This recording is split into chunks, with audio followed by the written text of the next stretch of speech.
finally we get to discuss New Mutants. I'm so excited. Yeah, I'm so excited for people to see it. I know, I'm not gonna lie, it was starting to feel like a myth for a minute. Yeah, no, for me as well. Like, yeah, absolutely.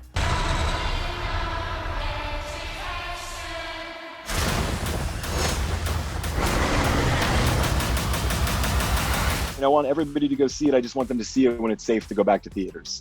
For sure. Well, I mean, Yeah. There's been a lot of talk about people being like, oh man, just like release New Mutants digitally. Like, how would you feel about that? How would you like to see it come out at this point? Just because we don't know when we're going back. I truly don't have kind of anything to do with that part of it in terms of how they want to release it is up to Disney to decide. But I'd be happy with whatever medium gets everybody who wants to see it the chance to finally be able to see it. This isn't a hospital. It's a cage. I wrote this with my very best friend who I've known since the day I was born. Our moms are best friends. So we have like pictures of us when we were little infants together. But we grew up in the 1980s and read Marvel comics religiously. And the way that we kind of learned how to tell stories was we'd go get the new issue of Spider-Man and we'd actually perform it onto a boombox and just like pretend we were all the characters and all that. So we've just been such huge comic book fans for so long. And once I had made The Fault in Our Stars, I knew Fox obviously had the rights to all the X-Men stuff. And I had long loved New Mutants because it was so much darker and more character-driven than some other X-Men stuff was for me personally. And it really was so different. It felt like it could be very different from any other comic book movie, just in terms of the aesthetic, the way that it looked, the way we dove into characters and everything. So in that way, it's sort of not that different from The Fault in Our Stars and even Stuck in Love, my first movie, or The Stand that I just made. It's all still kind of goes back to character and performance. And this one is certainly much more so like that than a typical comic book movie would be, I think. It has all the stuff fans want, but it's also got a bunch of other stuff as well. Yeah, well, this one seems like it takes place in maybe one location or just a few. So the character has to be the most important element, right? Yeah, it's in a very contained setting. And I mean, we shot all this on a real location, and that just already gives it a very different feel from a typical X-Men movie or a typical Marvel movie, because there weren't very few huge sets constructed. So it just all starts to feel a little more grounded naturally by doing it that way. Right. Well, the trailer got a really big reaction for the horror elements, and people were really jazzed about that. And then there were a lot of reports that maybe the movie shifted a little more into horror. So how would you describe the tone of this movie? Is it like a YA meets horror kind of thing? Yeah, I mean, it's exactly kind of what we sold them and went to go make. We never were able to do any reshoots or any pickups because the merger happened. And the next thing I knew, it was a year later and I'm at Disney and they said, would you come get everything finished? And I went and finished my cut, finished the visual effects. So there was really just sort of a stopgap for about a year. And then came back and finished it. But I mean, I would say it has horror elements, but it's also a love story. I wouldn't say that it's not. I mean, the spine of it is very much Blu and Maisie's relationship, and it's also very much kind of a story about friendship. In that way, it is sort of John Hughes a little Joss Whedon, Buffy crew. I love that stuff. So just tried to sprinkle all those little tones in that I like and hope that it would fit well these characters that we were lucky enough to be able to borrow from the Marvel Universe. Yeah, well, you mentioned all the reports about the reshoots that weren't real, and there was just a lot of like reshoots. I was gonna say there was a lot of like public talk about the behind the scenes of this movie. Yeah. So just to clarify, because of the delays. Yeah. Yeah. How much would you say this movie has changed over time from when you initially shot it to now when it's coming out? It really is still the same film. All that we did was it had been about a year since I'd looked at it when Nate and I were able to go back and open it up again and start working on it to get it ready for release. So, we did a couple little tweaks here and there that were just things that naturally occurred to us watching it with kind of a break of a year. But the story never changed at all. It's always been the same thing that we wrote and went and shot the first time. Most movies do go reshoot stuff, almost every single one of them. So I'd be the first to say if we did, because it's sort of normal. But it's sort of weird. We were never able to reshoot. So you're seeing the result of the one shoot that we did with nothing additional from later. When the merger was announced, what went through your mind? Did you think this movie may never see the light of day? Like, how did you feel? No, I was never worried that the movie wouldn't come out. I just was like, it was just really unfortunate because it was unfortunate for every movie at the time at Fox, I think, but it was unfortunate because really Fox had no idea what was going to happen. The movie had already been done. They'd been finished, and they put for sure their money and their time into completing the big $200 million Dark Phoenix. Ours was so much cheaper than that and so much smaller than that it just, I'm sure, took a position of less importance. But it also, too, is just not like these other movies. So that one probably felt like more of the one to focus on because of the cast and everything else. I mean, that's just honestly, I don't think it was anything personal against ours. We always had test screenings where people loved the movie, and always had people who watched it and felt it was very different from other comic book movies. So I'm just really excited for people to see it.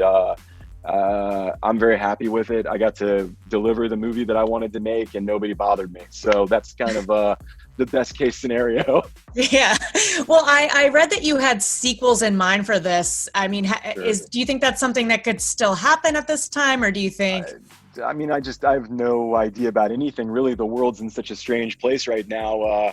I mean, I sold it to Fox. Nate and I made them kind of a digital comic book, utilizing all these frames from the comics that we loved and kind of designing, a three movie kind of trilogy where each one would be a different kind of horror movie. Second one was going to be an alien invasion movie about the character Warlock. Third one was going to dive into the X-Men crossover series from the 80s, Inferno. And this was, of course, all designed and came up with before the merger happened. So I didn't really think about it much after that or beyond that. Yeah. Well, I do think that Marvel has been quite infamous about listening to the fans. So I feel like if the demand's there, like the possibilities are endless, especially now that you would have more characters at your disposal if something went forward. And the script for a very long time had Warlock in it. And about 6 months before we went to go make it, we really had to cut the budget in half to be able to go get it made. So we lost a lot of stuff we'd love to see, obviously, in a later movie. I'm sure the cast would love to come back. We'd all love to go make another one. But whether that happens or not is sort of up to the movie gods. Yeah. Well, you mentioned the Disney gods. Well, you mentioned a certain relationship kind of being at the center of this movie. In the comic book, Rahne and Danny have sort of a telepathic relationship, which gives them a lot more intimacy than a typical relationship in the film would be. That just naturally became sort of what it became. We don't really focus on it as being a gay relationship. It's just a relationship that naturally develops over the course of the movie. But I'm proud of it because I haven't seen it in a comic book movie yet in a real way where it wasn't background. Well, I mean, it's just like when you see the articles where like, there was like a gay couple that kissed at the end of Star Wars. Like, to me, that's not, I don't know. And it's, I'd say there's multiple movies that are like that. But in this genre, in comic book movies, I'm not saying that we're first, but I think that we did. I mean, if it had come out earlier, we certainly would have been first. But I think we do explore a real relationship between two teenagers in a way that's not typically done in a comic book movie. I want to do a quick breakdown of these characters because we're kind of meeting them for the first time. So we have Maisie Williams. She's Rahne Sinclair. She's probably the closest to me personally because I was raised by quite extreme evangelical Christians, Baptists in Virginia when I was a kid. And Rahne has a lot of personal issues and problems because of her religious upbringing. So, her power is basically she's sort of werewolfy. But, it's so much more something she's sort of been taught to be ashamed of through her religious upbringing and all that. And we have Anya-Taylor Joy, who has that amazing soul sword. She's our badass. She is, she's the one who sort of comes ready-made to already be a superhero. She's done a lot more than these other kids have in the reality of the movie. So her powers just lend themselves more to that, but she has also, again, we tried to go make there be, real psychological dimensions to all the powers. So it's like her powers are sort of directly related to childhood abuse and a bad situation that she was in when she was a kid, where to escape this childhood abuse, she would go to this place in her mind called limbo. And kind of over time, her powers of imagination made that place become a real place. So she has a complex and interesting power, which is she sort of created her own kingdom where she is a god there of sorts, a goddess of sorts. Illyana? I killed 18 men, one by one. Charlie Heaton as Sam Guthrie, aka Cannonball. Yeah. And again, his power, all these kids who are in this institute, I said the institute, which it's like before this Stephen King book came out, sort of after this came out, but like sort of like Firestarter in that same way where people with special powers are kind of kept in a place. They're all there because something horrible happened when they used their powers for the first time, whether it was intentionally or not.